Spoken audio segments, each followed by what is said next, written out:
simposio sobre rehabilitación en geriatría y gerontología en rehabilitación. No es un juego de palabras el que pretendimos con este título, sino es el querer demostrar que la rehabilitación, tanto en la geriatría como en la gerontología, y esas dos disciplinas intercaladas con la rehabilitación, forman parte de un mismo proceso. Todas las personas que van envejeciendo, todas las personas que van cambiando su capacidad funcional, van teniendo algunas alteraciones que, lamentablemente con el tiempo, si no son corregidas y demás, pueden traer directamente la dependencia y la discapacidad, o la discapacidad y la dependencia. Nosotros vamos a tratar en esta mesa, desde el punto de vista y aspecto médico, voy a tratar yo una introducción hablando de la capacidad funcional. Luego van a hablar Jimena Garriga de lo que es la intervención desde la terapia ocupacional, y luego Nelson McCarrell va a hablar desde la intervención desde la kinesiología. Siempre con el propósito de que lo que nosotros vemos como punto de vista de la rehabilitación en gerontología o en geriatría sea para avivar y para dejar bien claro que nuestra intervención no es solamente curativa o paliativa, que tiene mucho que ver con lo que la Organización Mundial de la Salud está hablando de un envejecimiento saludable, que antes se le decía envejecimiento activo, y eso tiene que ver con la capacidad funcional, que es lo que nosotros tratamos de mantener en una persona independientemente de la cantidad de años que tenga. Yo voy a comenzar directamente con mi presentación, que justamente va a tener lugar desde el punto de vista médico, hablando de la capacidad funcional como un punto principal o un tópico principal en la gerontología. Nosotros decimos, primero, para poder definir, que la capacidad funcional es la habilidad que tiene una persona adulta o una persona cualquiera, en este caso adulto mayor, para poder realizar las actividades en forma autónoma y en una manera independiente. Actividades, hablamos de las actividades generalmente de la vida diaria, luego lo explicará muy bien la terapista ocupacional. Pero lo importante de todo esto, que nosotros desde la medicina tenemos que hacer una valoración de las habilidades funcionales en los adultos mayores para saber que esta valoración nos determine el nivel de independencia que estos adultos mayores tienen cuando están realizando las actividades de la vida diaria. La reducción de la capacidad funcional en los adultos mayores realmente puede ser desde los cambios físicos, psicológicos o funcionales que esta persona o individuo tenga. El monitoreo de la capacidad funcional y nos va a brindar a nosotros conocimiento de los potenciales de la autonomía que tiene este individuo, y también para conocer las intervenciones que nosotros desde la medicina vamos a poder hacer desde manera individual para la necesidad de las personas que están envejeciendo.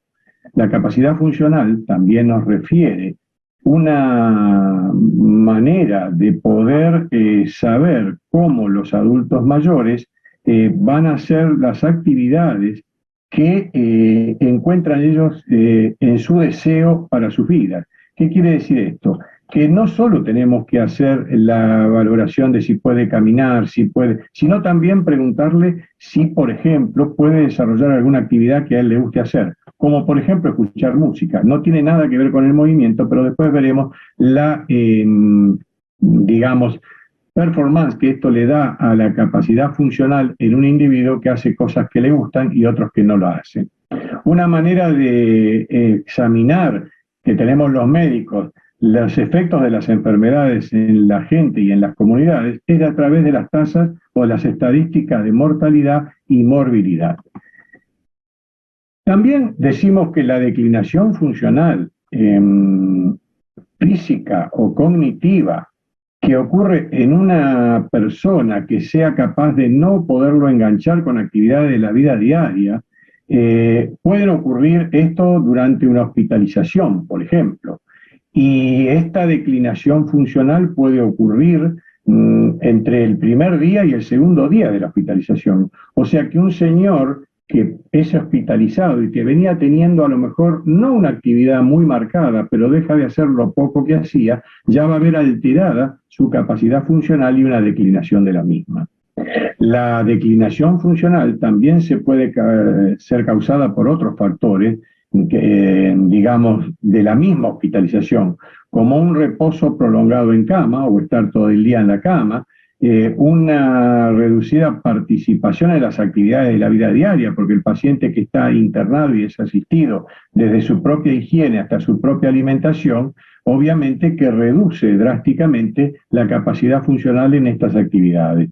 Y también un uso inapropiado de la movilidad o la restricción que se da en la movilidad, porque el paciente generalmente cuando está internado está con un catéter endovenoso o bien con una sonda nasogástrica o bien con procesos intravenosos que obviamente le impiden un normal y confortable tipo de movimiento para realizar las actividades de la vida diaria.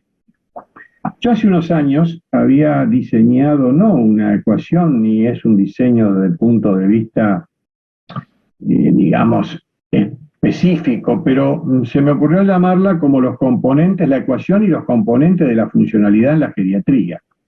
Y nosotros estamos como médicos, dije que tenemos que valorar. También valoran los kinesiólogos, los terapistas ocupacionales, los fonoaudiólogos, todos aquellos que estén relacionados con la rehabilitación. Realmente siempre el primer approach hacia un paciente, hacia una persona, es a través de detectar, a través de distintas escalas, qué nivel de función tiene. Pero lo que yo quiero manifestar en esta diapositiva es que el estado de salud más la motivación, si eso yo lo puedo mixar como si fuese una ecuación matemática sobre el aspecto social y psicológico que tiene el paciente, me va a dar un grado de función.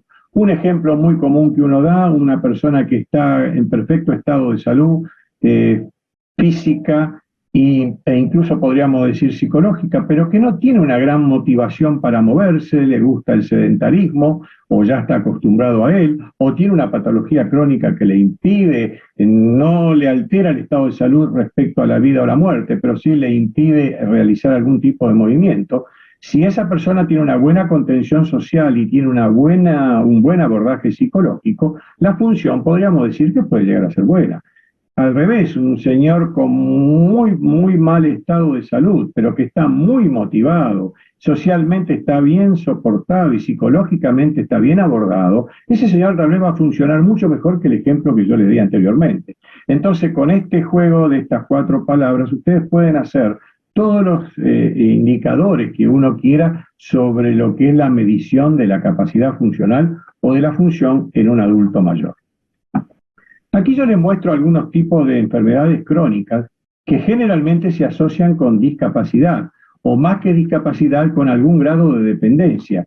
Y ellos son a la cabeza las enfermedades cardíacas, del infarto de miocardio, a la angina, a la insuficiencia cardíaca, al stroke o infarto, ni hablar de la artrosis, las fracturas de cadera, que aunque bien consolidadas, bien operadas y bien resueltas, a veces pueden causar síndrome de inmovilidad porque el señor tiene miedo de volver a caer si la fractura fue ocasionada por una fractura, y esto ya le restringe la movilidad, porque la mejor manera de cuidarme es moverme poco. La diabetes, la claudicación intermitente, el EPOC, o sea, la enfermedad pulmonar obstructiva crónica, los distintos tipos de cáncer, los distintos tipos de problemas visuales, la depresión y ni hablar de digamos, el deterioro cognitivo. Estas ya son enfermedades crónicas que pueden alterar la capacidad funcional.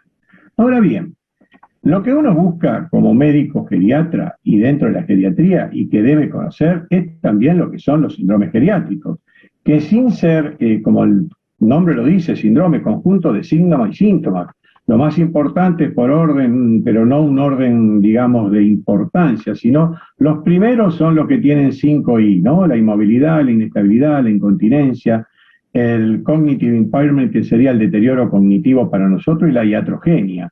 Cuando hablo de inestabilidad, aquí estoy hablando del mal llamado síndrome de caída, porque siempre existe un estado de inestabilidad que puede ocasionar la caída. Si bien una caída a veces se puede producir también sin que haya inestabilidad, pero eso ya sería de manera accidental.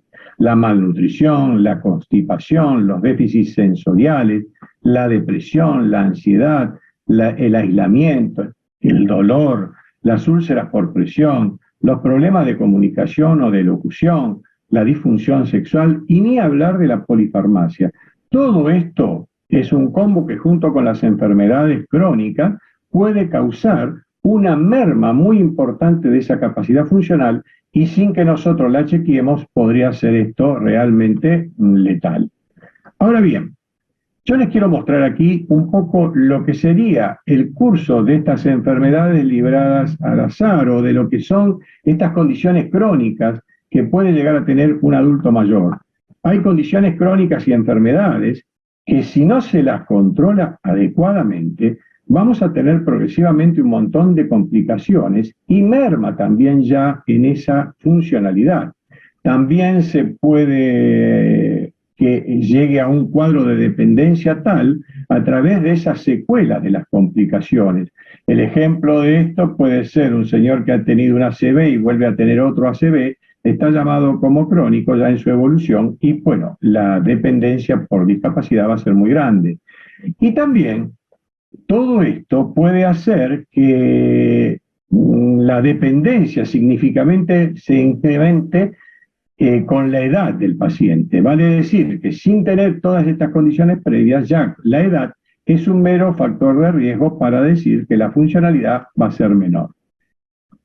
Hay dos fenómenos que se han producido en este último tiempo, ¿no? La transición en epidemiología, que me ha dado que exista en el mundo un incremento en la población dependiente. La población dependiente, cuidado que no es solo en los adultos mayores, también se da en edades más jóvenes por accidente, por dependencia, pero en los adultos mayores se da porque realmente padecen enfermedades crónicas que, como les mostré en el cuadro de arriba, puede llevar a una dependencia. Y la transición demográfica es que también hay un mayor número de personas mayores. Por lo tanto, esto es muy importante que lo tengamos en cuenta para poder catalogar que los principales tipos de dependencia que vamos a tener pueden ser tanto en la esfera física, en la esfera psíquica o mental, desde el punto de vista de lo sensoperceptivo, y también existen las vistas, como se dan en un montón de esas patologías y síndromes que yo les mostré anteriormente. Entonces, la pérdida de la funcionalidad a nivel del cuerpo, con las interacciones con el entorno, con el ambiente, y la pérdida de habilidades que va padeciendo este sujeto que va envejeciendo, como he puesto acá como factor de riesgo, puede hacer que el señor no tenga una independencia para poder moverse adecuadamente, o bien de tomar decisiones si tiene un deterioro cognitivo, o bien si psicológicamente está con una depresión o ha perdido su rol, como es otro tema que deberíamos hablar esto conjuntamente con los psicólogos, los sociólogos, que es la pérdida de los roles a medida que vamos envejeciendo. Para ir terminando este concepto y para que podamos ver lo que sucede, yo les muestro aquí lo que hoy por hoy está, no digo de moda, pero es lo que se está trabajando incluso a nivel de la Organización Mundial de la Salud y todo lo demás, en el modelo de fragilidad. Yo no quise llegar a esta última diapositiva sin aclarar que existe un proceso para que esto suceda, si no parecería que el destino de toda persona que envejece es la fragilidad. Y si así fuese, lo que nosotros queremos demostrar en esta mesa de rehabilitación es que nuestras intervenciones desde el punto de vista médico, desde el punto de vista del equipo interdisciplinario compuesto por todos aquellos que trabajan en la rehabilitación, nos va a brindar a nosotros que si intervenimos en tiempo y en forma, vamos a hacer que esto no suceda. Digamos, cuando somos jóvenes, la capacidad funcional se mantiene y generalmente cuando tenemos un estresor o una complicación, vemos que podemos volver al nivel anterior o previo que nosotros teníamos antes de estas circunstancias que nos puede ocurrir. Aquí realmente ni la medicina ni la rehabilitación intervienen, pero la rehabilitación y las medidas deberían empezar, aunque parezca mentira, a implementarse en esta etapa de la vida. Y cuando ya tenemos un estado de prefragilidad, vemos que cuando el estresor o la complicación nos provoca un problema, una patología, por ejemplo, una manifestación clínica, vemos que no vamos a volver al nivel previo que nosotros teníamos. Por lo tanto, el nivel de intervención aquí ya tiene que ser desde el punto de vista curativo, preventivo, de mayor complicaciones, y realmente nuestra duda es si esto sucede, si esto está realmente en la sensibilidad y en la filosofía de todo el equipo que trabaja con las personas adultas mayores. Generalmente lo que se está viendo es que el nivel de intervenciones está dado nada más en este nivel, cuando la fragilidad es tal, cuando hemos logrado ya un grado de pérdida de capacidad funcional tan, pero tan importante, que cuando tenemos un estresor, como se ha visto últimamente con el COVID, por ejemplo, que la mayoría de las personas que padecían el COVID y fallecían eran personas adultas mayores, porque no tienen esta capacidad de poder recuperar el nivel anterior y ni siquiera a veces recuperarse, lo que los lleva a una dependencia y a una discapacidad. Entonces lo que yo quiero para terminar esta, digamos, presentación, es decirle que si nosotros tenemos en mente este cuadro, nuestro nivel de intervención no tiene que ser específicamente como suele suceder en la geriatría a este nivel, y debe ser realmente puesto en una etapa intermedia entre lo que es el estar bien y la prefragilidad, que así lo llaman estos autores que ustedes tienen ahí en la diapositiva. Así que realmente he intentado desde esta posición tratar de que ustedes concienticen desde la parte médica que la rehabilitación no es lo último, que hay que pensarlo a veces antes que aparezca una patología y antes que el paciente realmente pierda esa capacidad funcional y sin darse cuenta se vaya tornando dependiente para las actividades de la vida diaria, cosa que realmente sería muy, muy nefasto. Yo les quiero agradecer y voy a pasar ya la posta. Hola, buenas tardes. Bueno, primero que nada, agradecer a la Asociación Gerontológica Argentina por la convocatoria para representar en esta charla, en este evento tan importante. Mi nombre es María Jimena Garriga Zucal y la idea de esta charla es poder comentar acerca de hacer una relación entre los conceptos fundamentales que nos propone la Organización Mundial de la Salud y los conceptos fundamentales de terapia ocupacional, posteriormente una ejemplificación con respecto a medidas desde el enfoque preventivo, desde la terapia ocupacional, para sostener la capacidad funcional de las personas mayores. Para esto voy a comenzar hablando sobre este concepto fundamental que nos trae la Organización Mundial de la Salud, que es la capacidad funcional. La capacidad funcional, según la Organización Mundial de la Salud, es la combinación entre las capacidades intrínsecas de la persona en la relación o la interacción con el entorno. Las capacidades intrínsecas tienen que ver con distintos dominios, como las capacidades motoras, las capacidades sensoriales, las capacidades vitales, las capacidades cognitivas, incluidas las capacidades psicológicas. Y los entornos que propone la OMS para estudiar cómo es la capacidad funcional es el entorno físico y el entorno social. Con respecto a los grandes conceptos de la terapia ocupacional, cuando nosotros hacemos intervenciones, vamos a intervenir sobre tres grandes dimensiones: las personas, las ocupaciones y los entornos, muy similares a estos conceptos que propone la OMS. Con respecto a la persona, cuando entendemos a la persona, tenemos que entender que la persona está compuesta desde la mirada de terapia ocupacional en sus intervenciones. Podemos dirigir estas intervenciones a los factores de los clientes, de los usuarios, que son las funciones y estructuras corporales, a las habilidades de desempeño y a los patrones de desempeño, que son los hábitos, los roles, los rituales y las rutinas. También están los entornos. Para terapia ocupacional ya se está empezando a utilizar la palabra o el concepto contexto, que es un poco más global y amplio que el concepto de entornos, y hay múltiples contextos como el social, el físico, el cultural, el virtual, el espiritual. Y también la terapia ocupacional tiene una tercera gran dimensión, que es la ocupación humana. ¿Por qué? Porque entendemos que la persona interactúa con el entorno a través de las ocupaciones significativas. En la interacción entre estas grandes tres dimensiones se refleja esa interacción, esa congruencia, va a ser el desempeño ocupacional, que podemos hacer una analogía con la capacidad funcional que nos propone la CIF. Para esto, para lograr ese desempeño ocupacional o la capacidad funcional, la terapia ocupacional tiene como objetivo clásico o objetivo más importante, el fundamental, es mantener la capacidad funcional de las personas mayores, manteniendo a su vez el compromiso en la ejecución de las ocupaciones significativas que componen nuestro desempeño ocupacional. Entiendo que la terapia ocupacional es reconocida por sus enfoques de rehabilitación en cuanto a cuando ya está instaurada la dependencia o los déficits, la discapacidad, pero también tenemos que entender que hay un enfoque muy importante que es la prevención de la dependencia, discapacidad y la promoción de las condiciones de salud en las personas mayores. Este enfoque no es tan conocido desde la terapia ocupacional, y hoy les vengo a proponer que podamos entender las medidas que puede llevar a cabo un terapista ocupacional, medidas preventivas, para sostener la capacidad funcional.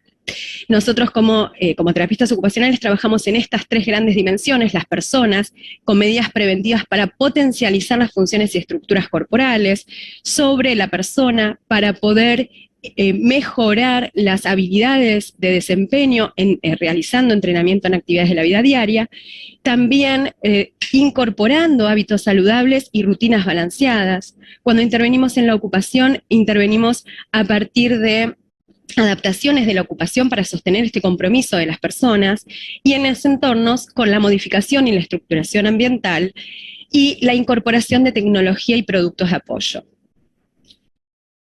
Cuando trabajamos sobre la persona en intervenciones directas hacia las personas, nosotros implementamos, como podemos ver en el margen superior de la foto, implementamos programas de rehabilitación o de mantenimiento de las funciones motoras. ¿Sí? Hay múltiples programas para mantener todo lo que son las funciones y estructuras de musculoesqueléticas, motoras, y que tienen que ver con las habilidades del uso fino de la mano y del brazo, que eso nos posibilita ejecutar las actividades de la vida diaria. Pueden ser desde prehensiones, desde manipulación, desde tipos de agarre o alcance.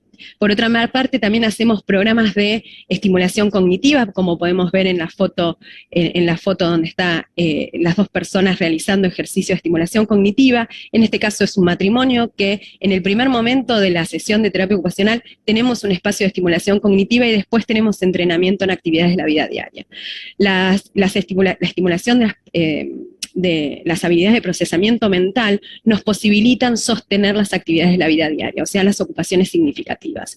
También, a su vez, las habilidades de escritura nos permiten sostener esto a partir de programas de sostenimiento de las habilidades motoras, ¿sí? La escritura es un conjunto de funciones y estructuras corporales como el uso fino de la mano y del brazo. Por otra parte, también trabajamos, y esto es muy importante, en patrones de desempeño. ¿Qué son los patrones de desempeño?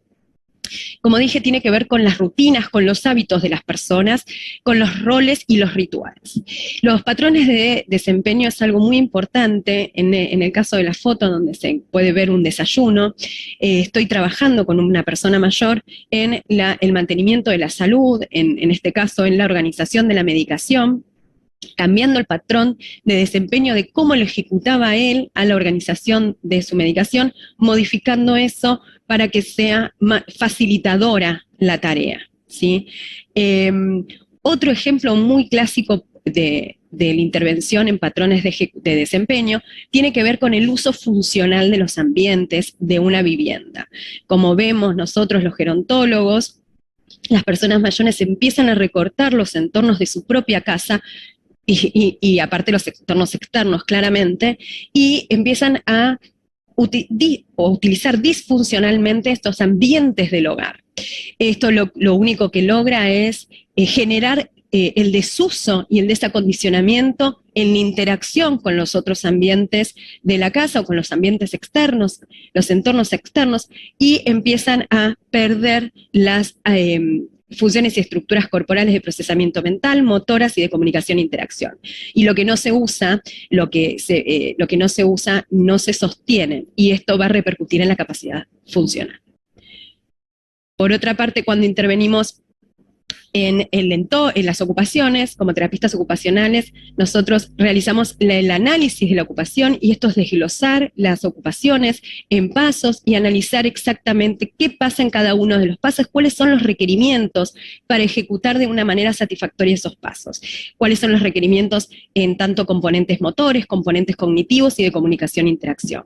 Entonces podemos adaptar la actividad para sostener el compromiso de las personas mayores en esas actividades. ¿Cómo? Simplificando los pasos, eliminando elementos como herramientas, máquinas. En este caso podemos ver, es una persona mayor que le encanta tomar el té con el nieto, pero se le estaba haciendo difícil el uso de la máquina de la cafetera. Por lo tanto, se propone adaptar la actividad y usar saquitos de café y no perder esa ocupación tan significativa que tenía esta persona mayor. Por otra parte, pasa lo mismo con el afeitado clásico tiene muchos pasos y muchos elementos, se van a disminuir para simplificar la actividad y con una maquinita eléctrica.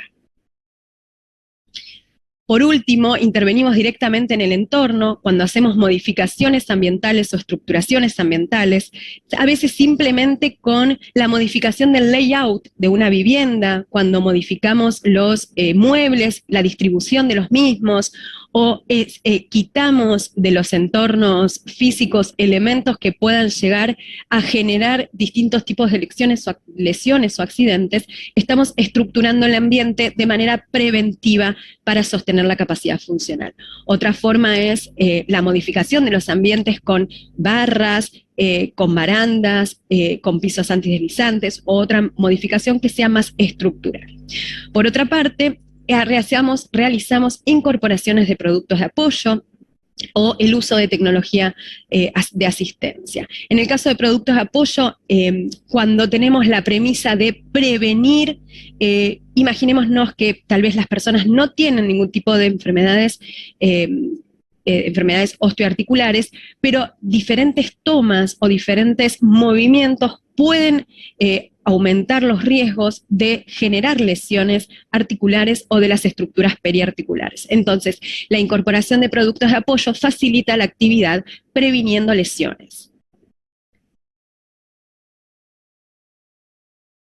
Para terminar, para finalizar, viniendo un poco a lo que estuve diciendo en esta charla, tiene que ver con el rol principal de la terapia ocupacional, tiene que ver con lograr una congruencia dinámica entre los requerimientos de esa ocupación que va a hacer la persona mayor, las personas mayores, que tiene que ver con las habilidades de esas personas mayores, esos patrones de desempeño y esas capacidades que tiene, y las demandas del entorno. Cuando nosotros logramos esta congruencia dinámica entre estas tres grandes dimensiones, nosotros estamos evitando, a través de la prevención, la pérdida de las funciones y estructuras corporales por desuso o desacondicionamiento, sosteniendo la capacidad funcional de las personas mayores, que es lo mismo que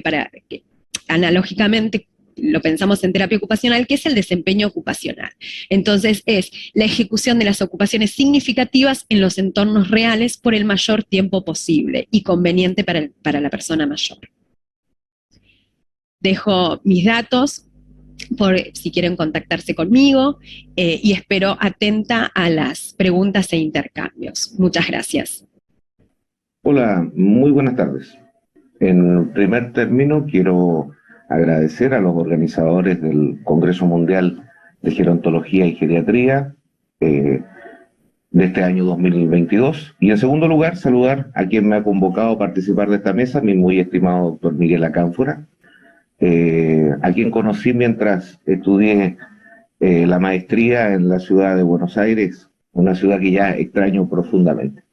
Quiero saludar también afectuosamente a María Jimena Garriga, a quien también he conocido producto de su tesis de maestría en la misma universidad.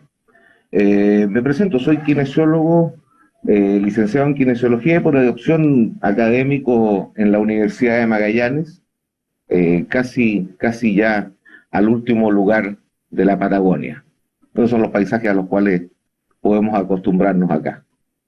Gentilmente, tal como les decía, el doctor Acánfora nos invitó a participar de esta mesa, Rehabilitation in Geriatrics, Geriatrics in Rehabilitation, rehabilitación en geriatría, geriatría en rehabilitación.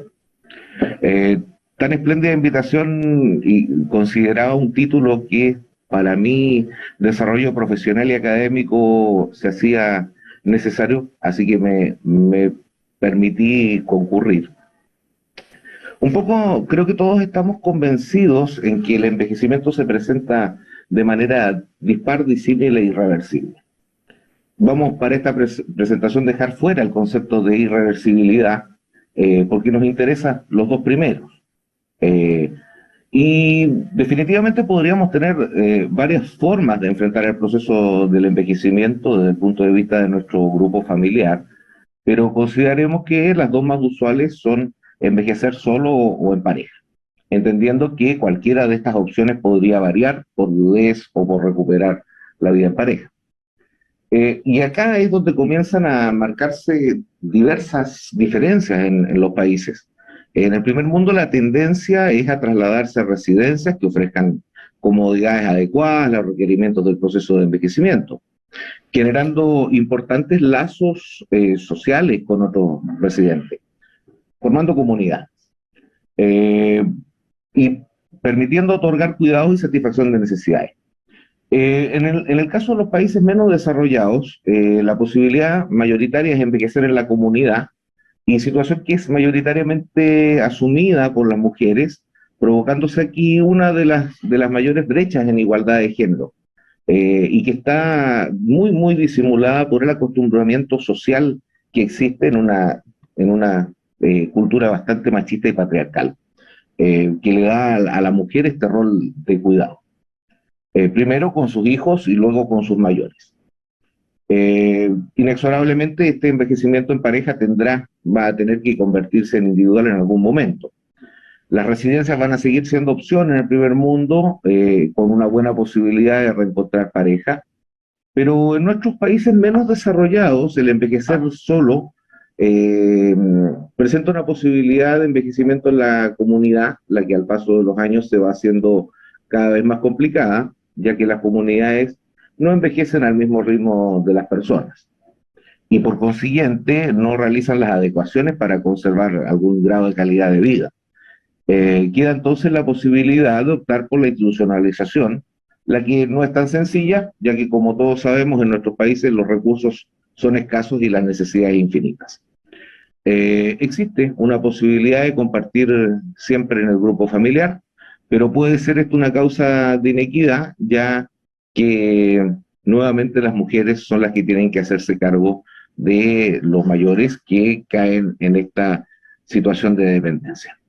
En cuanto a la rehabilitación física, hemos de convenir en que el síndrome de fragilidad es un síndrome similar al proceso de discapacidad por el cual todos transitamos, y entender que existen distintas fragilidades, las que están ahí, social, física, psicológica, y los estados en que podemos estar circulan desde la prediscapacidad a las condiciones de discapacidad o llevando probablemente al proceso de final de la vida.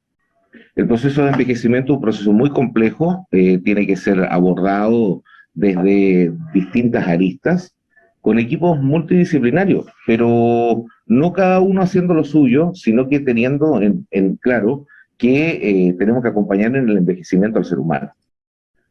Acá hay un concepto de envejecimiento exitoso que ha sido bastante resignificado muchas veces, porque lo importante es que está demostrado que los procesos de interacción social con el envejecimiento exitoso hacen una dupla perfecta, hacen un círculo virtuoso que puede perpetuarse. Acá su cercanía a la funcionalidad del individuo es probablemente máxima, y acá es donde demostramos nuestro aporte a la sociedad en la cual nos desarrollamos, y tenemos claro nuestro desarrollo de calidad de vida, perdón. La actividad física, ustedes ya lo saben, es una muestra perfecta al considerar elementos protectores de la aparición de la discapacidad. Los individuos que la practican con algún grado de regularidad, bajo parámetros que ayudan al entrenamiento, conservan durante mucho más tiempo niveles elevados de funcionalidad. Pareciera que esta podría ser la clave para las personas mayores. Hacer una actividad física, ojalá de manera ascendente, tendría cubierta ya la primera incógnita de nuestra presentación. Por tanto, la terapia física tendría un rol preventivo.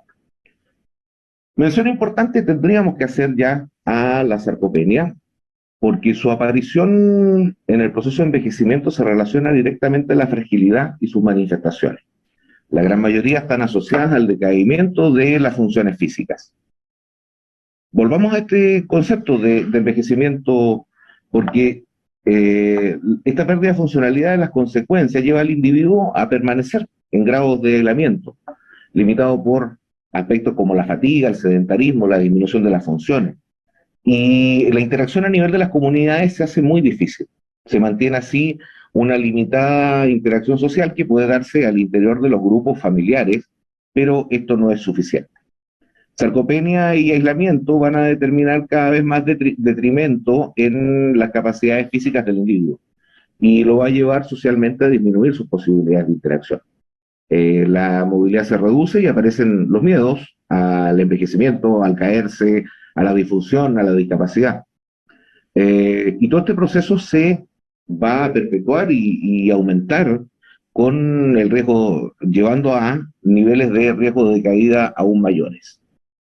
El año pasado, ya en este congreso, analizábamos las consecuencias que iba a tener el COVID, con sobre todo este llamado a quédate en casa. En muchos lugares pareciera que fue malentendido y llegamos a claras situaciones de vulneración de derechos fundamentales de las personas mayores en algunos lados. Creo que vamos a tener que analizar esto con el paso del tiempo.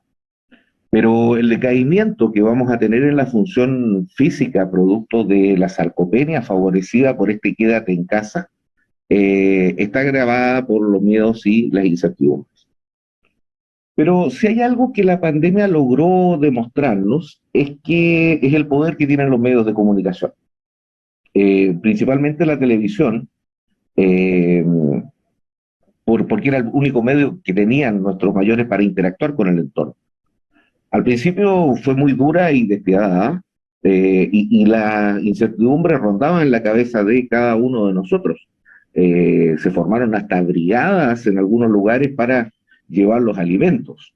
Pero las medidas que se tomaron permitieron que bajaran los altos números asociados a la mortalidad de las personas mayores. Y luego de esto nuestros mayores se han puesto un poquitito más selectivos en cuanto a qué creer o qué no creer. La población mayor siempre es obediente, pero desafortunadamente la duración del confinamiento y algunos sentimientos de miedo en los mayores generaron condiciones de sedentarismo que van a dejar la puerta abierta a la aparición de síndrome geriátrico, fragilidad, inestabilidad y caídas, todos asociados directa e íntimamente, provocando un círculo de daño creciente a la funcionalidad. Ahora, todo hace creer que ha empezado la época del post-COVID. Estamos viviendo una endemia probablemente. Y esto nos va a llevar a tener al virus como un invitado permanente. Muchos de nuestros mayores enfermaron y las secuelas los van a acompañar de por vida. Disnea, sarcopenia, problemas de coagulación y difusión, alteraciones cognitivas, postración, dependencia. El quédate en casa también los inmovilizó y redujo su fuerza muscular, ya ni siquiera para ir a hacer las compras a la esquina del hogar. Los enfermos crónicos definitivamente fueron también los grandes damnificados, entendiendo que estas patologías son muy comunes en nuestros adultos mayores, el descontrol y la desatención que se ha producido van a pasar la cuenta en algún momento. Y obviamente que no debemos olvidar las características propias del envejecimiento. Al final y al cabo, rehabilitación física o preventiva, funcional o paliativa. eterno dilema, duda existencial de la geriatría y de la gerontología, y en mi caso de la gerontokinesiología. La verdad, cada una a su tiempo y cada una en su momento. Pero sí, sí tener claro que la rehabilitación preventiva, eso que muchos años llamamos kinefilaxis o kinefilaxia, debe ser el pilar que más se ensanche en esta línea de tiempo.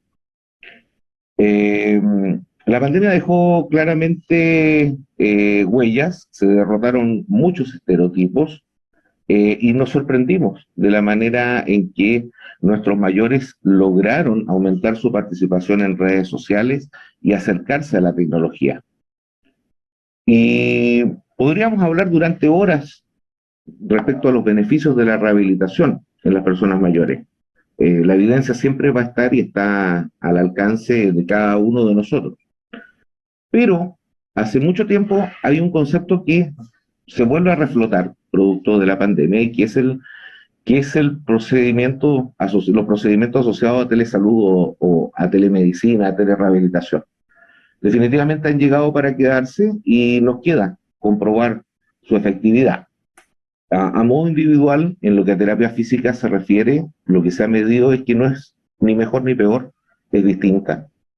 Una ganancia tiene, eso sí, que hay aumento de la cobertura y del alcance, mediado obviamente por las condiciones de oportunidad que podríamos tener a los equipos y a Internet por parte de las personas mayores. Pareciera que por acá está el pasado y presente y futuro de la kinesiología. La telerehabilitación podría ayudarnos a trabajar en los tres niveles, preventivo, paliativo, funcional, ¿ya? Para promover un estado de preocupación por el bienestar general del individuo. A nivel funcional, obviamente que vamos a seguir atendiendo los kinesiólogos las necesidades de cada uno, minimizando los efectos de los estados de fragilidad. Y de manera paliativa, tenemos que seguir dando soporte a las últimas etapas de la vida. Muchísimas gracias a todos.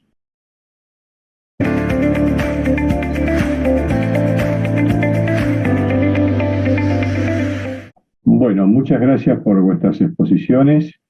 Realmente han sido claras, concisas, por lo tanto nos vamos a dar un tiempo para hacer preguntas, si no hay preguntas del auditorio, para que ustedes remarquen lo que quieren que realmente quede en el auditorio como una cosa a remarcar de vuestra intervención. Desde el punto de vista médico, yo remarqué que la intervención en buscar esa capacidad funcional por parte del médico no tiene que ser el buscar una patología ya instalada con complicaciones y dependencia ya instalada o una semidependencia. Creo que desde ustedes es exactamente lo mismo. Podríamos decir que hay un patrón tanto para la kinesiología como para la terapia ocupacional para esa intervención.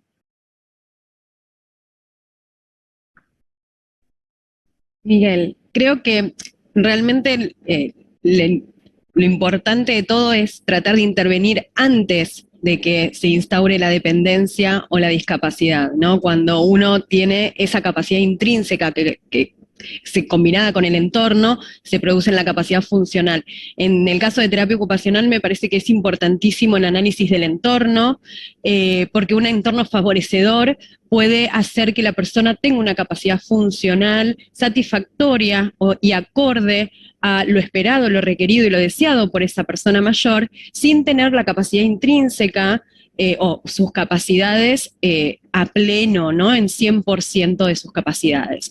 En caso contrario, cuando los entornos son obstaculizadores, cuando el entorno es adverso, no importa cuáles sean sus capacidades intrínsecas, lo más probable es que la capacidad funcional esté impactada. Entonces me parece que no podemos solamente intervenir en el entorno, solamente intervenir en las capacidades y habilidades de la persona, o solamente intervenir en la ocupación, como en el caso de terapia ocupacional es su expertise, sino que es un conjunto, es la interacción entre estas tres dimensiones los que nos hace capaces de prevenir el impacto o prevenir la instauración de la dependencia y discapacidad en las personas mayores sosteniendo su capacidad funcional. Bien, gracias. Nelson. Sí, la verdad que yo no podría estar en desacuerdo con lo que expresa Jimena, da da esta visión de las ciencias de la ocupación que muchas veces nosotros los kinesiólogos no tenemos, porque nos dedicamos a ver lo físico, pero creo que ahí hay un poco el desafío para los kinesiólogos que se empiecen a dedicar al campo más gerontológico, más geriátrico, en trabajar, como yo lo decía, en estos equipos multidisciplinarios, pero que no sean multidisciplinarios de nombre, porque al final y al cabo los equipos multidisciplinarios terminan haciendo múltiples disciplinas y se nos pierde que a quién tenemos que dedicarnos a brindar cuidado, a quién tenemos que prevenir sus estados de fragilidad, es a un ser humano que tiene necesidades que son médicas, ocupacionales, físicas, tecnológicas, como hablábamos en la presentación, probablemente las vamos a necesitar, vamos a tener que aumentar el acceso a las tecnologías, porque la telerehabilitación nos va a permitir probablemente aumentar la cobertura de los planes de prevención de la fragilidad que tenemos hoy por hoy. No hay que pensar que la telerehabilitación funcionó en pandemia y ahora debiéramos guardarla nuevamente en un cajón hasta que nos acordemos de ella nuevamente. Yo creo que definitivamente eso, o sea, la intervención tiene que ser rápida y tiene que ser precoz. Y lo rápido y lo precoz está antes de los estados de fragilidad, en la prefragilidad y ojalá antes. Por eso es que realmente la convocatoria a ustedes dos, desde el punto de vista kinésico y de terapia ocupacional, ha sido para hacer estos remarques, ¿no?, de lo que debemos hacer. Es una práctica médica que lo brillante es el diagnóstico, pero una vez que te dan el diagnóstico, no hay nivel de intervención. Y yo quiero justamente, no es que quiero, que es una expresión de deseo mía solamente, creo que la gerontología, la geriatría moderna, debe avanzar hacia el abordaje integral del paciente. No me sirve nada que un eximio neurólogo o geriatra haga un examen de un extrapiramidalismo y me determine que tiene un extrapiramidalismo y nada más le medique L-Dopa. Si a ese paciente vos de movida no le estás dando una adecuación en la vida diaria, como dijo Jimena, o vos como kinesiólogo no le estás haciendo una rehabilitación de la marcha para que ésta sea efectiva, no porque para que se desplace, sino para que sea efectiva, para que no haya tanto gasto calórico, tanto gasto energético. Bien, si no empezamos a ver esto de esa forma, seguiremos viendo la última diapositiva que yo puse, que el anciano es frágil. Y vos lo has dicho muy bien, Nelson, y creo que Jimena está en la misma filosofía. La fragilidad es un estado a donde no todos los ancianos van a llegar si los niveles de intervención son rápidos. Hablando de esto, quiero hacer una salvedad a lo que vos dijiste. Vos hablaste de multidisciplina y ese es otro de los graves defectos de la gerontología. La gerontología en la multidisciplina, yo me acuerdo de una diapositiva que había hecho hace muchos años, ponía la palabra anciano en el medio y un montón de circulitos con todos los nombres de los especialistas y todas flechas que apuntaban al anciano. Y el trabajo, eso es la transdisciplina, digamos, lo multidisciplinario. Pero la interdisciplina y la transdisciplina es que la flechita la haga el anciano bajando por cada uno de ellos, o sí estando en el centro, y que el abordaje que se haga sea consensuado entre todo ese equipo interdisciplinario, que es la única manera de poder trabajar bien en la parte preventiva. Por lo menos mi punto de vista, no sé lo que ustedes piensan. Sí, sí, totalmente de acuerdo. Me parece que lo preventivo, si no tiene una mirada global e integrada de todos los aspectos, como decía también Nelson, del ser humano, no podemos abarcarlo. Me parece que tiene que ver con eso, completamente de acuerdo con vos, y me parece que también esto de las flechas apuntando desde el ser humano, desde la persona mayor hacia las disciplinas, habla un poco de esta filosofía del la persona mayor en el centro, recibiendo como un ser activo, no como un paciente, recibiendo activamente lo que uno como profesional o agente de salud le puede brindar, y no nosotros dando a un ser pasivo nuestro conocimiento y nada más. Me parece que ese poner en centro a la persona mayor, en el centro de su propio tratamiento como un ser activo, como sujeto de derecho. Ahí también Sí, qué importante eso de pensar en los mayores como sujetos de derecho. Eso de repente se nos pierde en el equipo médico-paramédico, como queramos llamarle. Yo creo que lo que tenemos que trabajar es, y que no lo hemos hecho, es en construir confianzas. Y esas confianzas tienen que darse al interior de los equipos, y entender que no necesariamente opinar de lo que está haciendo el otro profesional significa intrusismo, sino que significa pensar en el bien del usuario, del paciente, en este caso la persona mayor. Pero también es importante que trabajemos en la confianza de esta persona mayor, porque muchas veces no somos capaces de llegar de la mejor manera a conquistar, entre comillas, a esta persona mayor para que se nos una a este desafío de mejorarle su calidad de vida. Y está convencido que los efectos del envejecimiento se van a terminar con una pastillita milagrosa, lo cual hasta ahora no está funcionando. Muy bien, bueno, para redondear un poco todo, los invito a que ustedes formen parte de lo que va a ser en un futuro un proyecto internacional de la Asociación Internacional de Gerontología que se llama eTrigger. El eTrigger sería un gatillo electrónico para la diseminación de los conocimientos. En este momento estamos trabajando en Asia y Oceanía, específicamente más en la zona de Asia, de las grandes penínsulas asiáticas, como lo llaman, y en el futuro vamos a trabajar en India, en Turquía y en Latinoamérica también.